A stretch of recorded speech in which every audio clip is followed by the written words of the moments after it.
We're focusing on our program in the north yet again on this edition of Water Wednesdays as we continue our swabbing exercise, mainsling, and other programs in that part of the country. We issued a release this week as well to tell you about some challenges that we've been having there.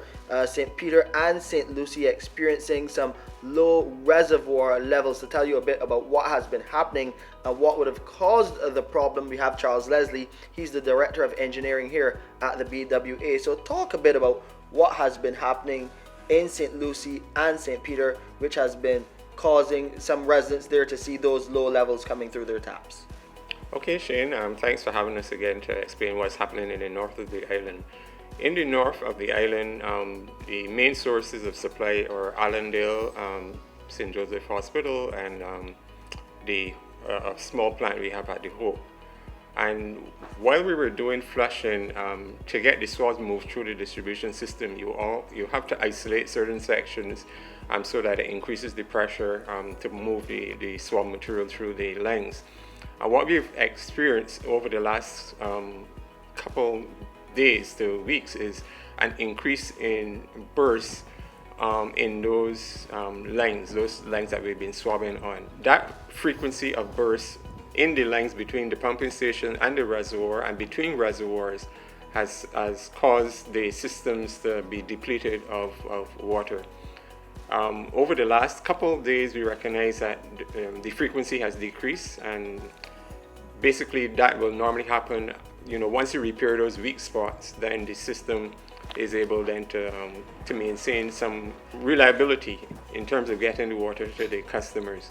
Right. So we anticipate that once the system is settled down now, we will get the water flowing between the source and the reservoirs again, and between reservoir to reservoir, so that we get water back to the customers. Actually, this morning in the Boscobel and the Lamberts reservoir, we had the increase has been small, but we're seeing the increases in those systems. We are also augmenting the water into those systems by the tankers. So we're not waiting for water to be transferred from reservoir to reservoir. We are also augmenting that by the tankers in the system. So we are asking our customers to bear with us. We know it's been challenging for us and for them. But this is something that happens normally when you're dealing with an age distribution system and you're trying to clean it to improve the service to the customers. We have completed the transmission main between Lamberts and Boscobel. That's out of the way now, and we're going to be focusing on the other transmission mains, like the one between Half-Acre and Lamberts, and the transmission main between the major sources, which is Allendale and the Half-Acre reservoir. So we are going to be focusing on those transmission mains first to get those out of the way. And once those are out of the way, then we will go to some of the smaller distribution mains in the network. Mains replacement is a slow process. We're not happy with the speed because it's a very slow process, but it is necessary to do the replacement so that we then could have more reliability with the systems. The swabbing and the other measures that we're using, like the sequestering and so forth, those are just interim measures that will buy us time while we're doing the mains replacement. But the mains replacement is the ideal situation for what we're experiencing in the north of the island.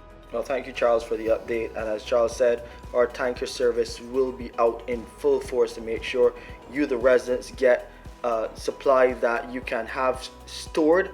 And also those community tanks will be filled to ensure that you can go there as well to get a top-up if needs be.